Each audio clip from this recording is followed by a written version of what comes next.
Good morning, everyone. It's Wednesday today. What has happened to the week? It is flown by. How are you doing this week? How are you doing against your weekly targets or even your daily targets? Do you set daily targets? That's an interesting one. Maybe one for next week. We'll pick up on that one.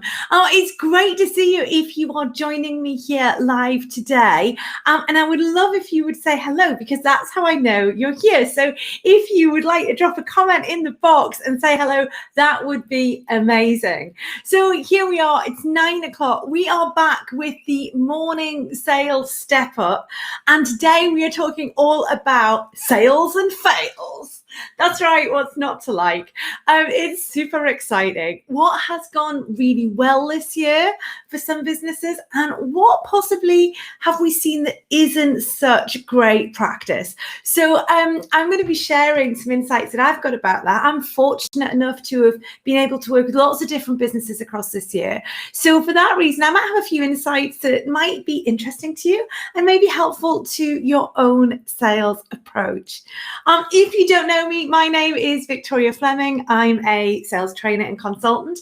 And every morning across lockdown, we are live at 9 a.m. myself and Pirate Pete, who keeps me to time, talking all about some sales tips, hints, a little drop of inspiration to get your day sorted. So shall we make a start? It would be great for us to do that. So Pirate Pete, give us the time, because we are busy people. We've got selling to do. So we are going for a straight 10-minute on Pirate Pete that day. He's going, the timer is going, and he's going to let us fly through. Okay, so I want to start by talking about some things that maybe haven't been as effective as others this year.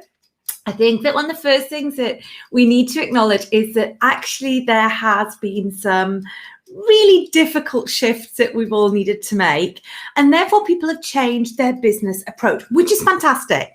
That's absolutely fantastic. We love that. But some of them have been more successful than others. And I think that one of the most interesting things has been the shift that people have made to social. And what I mean that is across all of the different platforms. We've seen loads more traction. We've seen lots more going on, loads more conversation. You know, LinkedIn's been buzzing. People have been across building Facebook groups, setting up Twitter, all kinds of different things have been going on. But I think there has been a big, giant fail. Okay, now have you had this on? I know there's a couple of you watching, so let me know. Have you had this? Cold direct messages. You know, there's people who just message you out the blue. You've never met them. You don't know who they are. And they're messaging, saying things like, hi, looking at your profile, I think that, you know, it would be great for you to take a look at our product, which is XYZ. Now, the three things that are really annoying about this are, one, normally they haven't looked at your profile and what they're offering is not helpful. The second thing is that they actually haven't bothered to make any sort of relationship before coming straight in with a pitch. And the third thing about it is that you're like literally just wading through 5,000 of these every day. So your patience up with it is just going, and it is totally undermining so many of the relationships that are actually built on some of the social platforms. So my number one fail goes to people cold messaging and giving horrible sales pitches in the first 3.5 seconds. So that is my first sales fail that we've had this year in 2020. Now, as a flip to that, I think one of the big sales wins has been about actually building those relationships. I think now more than ever, people have felt value in their network, and it's been great for them to actually expand out of there. Hi, Sam. Lost count of how many messages. Yeah, there's been a lot, hasn't there? There really have been a lot. And the best one I got was from someone who does, they help personal trainers to build better businesses. And I was a bit like, do I look like a personal trainer? Yeah, there's been a lot of cake and wine this lockdown, let's be honest here. Okay, anyway, but who have been the winners? Right. I think there's been some great examples of sales made just by people building on existing relationships and being very human. One of the businesses I work with put together a proactive campaign of contact with their existing customers. purely to make sure that they were getting the best out of the service, and that actually they've been able to make the transition to working from home, which a lot of their people were then doing. There was no sales intent with that. Their sales teams, their customer service teams, and their account managers all shifted across to that purely from a resourcing point of view. But interestingly, they made a significant number of sales on the back of that content, on the back of that contact, not because they were trying to sell, but because they were actively trying to support their customers at a difficult time. So building those relationships and actually being helpful was actually something that I've seen as a real sales win across all of that. Okay, what else have we got? Right, online. Who is moved to Zoom or Teams or Google Hangouts or like any of the other 9 million solutions? Like we all spend our lives now on online meetings, don't we? And again, I think there's some like real like winners and losers in that. So some of the great things that I've seen going on with this shift to online and with the shift to these online meetings is that all of a sudden salespeople can talk to more people and have more meetings across the day, because all of a sudden, if you're in field sales, you're no longer having to get in your car and drive 3 million miles in order to get anywhere to actually have a meeting. So that's like the first thing. Actually, it is now possible to do more meetings actually online. And I think the great thing about that as well is it means that you're more likely to be able to get multiple stakeholders involved, which is fantastic. So it means you get everyone in the room. The other thing about it is that actually you have the ability to record. Now, this is for the bold. And I've seen some fantastic acceleration from businesses who've actually started to do this with their teams. And that is actually having the salesperson record the meeting with the permission of the prospect or the customer they're talking to, so they can watch it back. All right, like I know we all just go like this, don't we? Oh no, I can't possibly do that. But the learning that those people have got from those interactions, being able to see and watch back exactly what they've said, how they've said it, and what the reaction has been amazing for those individuals learning and their sales success. So if that's not one that you're doing already, be bold and give it a go, okay? Because that's been a really, really big opportunity. I think that equally on the other side of this, there's been some sales fails online. I know there's been some people who have very much thought, oh, well, there's no point in this movement because this is going to be over really soon. Well, actually, we're in November now. And trying to actually get involved with that technology now, you're a bit behind the curve. It's not too late, but some businesses have sort of thought they don't need to change their approach. They don't need to look at a different way of doing things. And actually, I think that not treating remote sales and this online approach is something that you need to get on board with, has been a sales fail this year, as has actually thinking that it's not a real meeting. And again, that's something that I've heard a few times. Well, it's not a real meeting because it's online. Well, guess what? People are still buying and they're still selling through these meetings. So, like, why aren't you?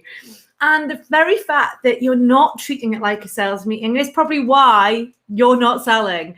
Because the thing with it is that a real sales meeting should have an agenda. You should have a list of who's going to be attending. You should have clear outcomes and things that you're going to cover across the conversation there. So if you're not doing that with your online meetings, guess what? It's a sales fail.